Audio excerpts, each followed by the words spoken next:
An unbalanced AV canal defect is a situation in which there is a large hole in the atrial septum and a large hole in the ventricular septum, and a single valve that opens into both a right and left-sided ventricular chamber. However, unlike in a balanced AV septal defect, in an unbalanced AV septal defect, one of the ventricles, or one of the valves, is really small. This small ventricle can't handle a full cardiac output.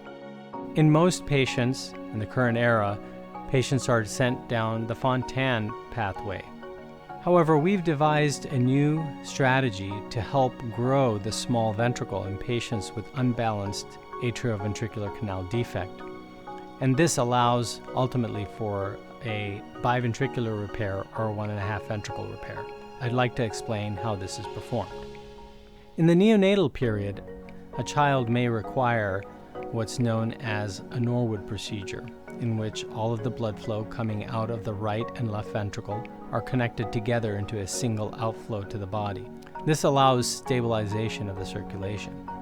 At the second stage operation, a patch is placed on the atrial septal defect while leaving the ventricular septal defect open.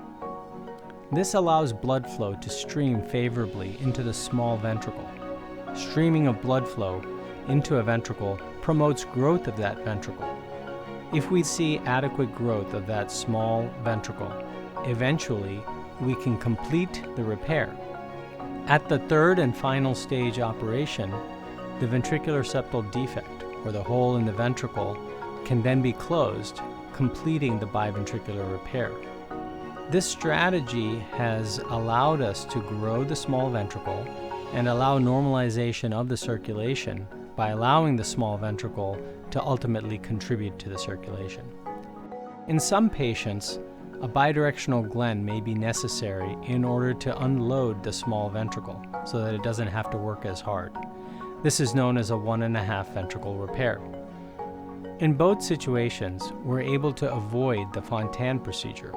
We believe that a strategy of recruiting the small ventricle is better than a Fontan because it avoids some of the complications associated with the Fontan and can allow for a more normal lifestyle in the long run.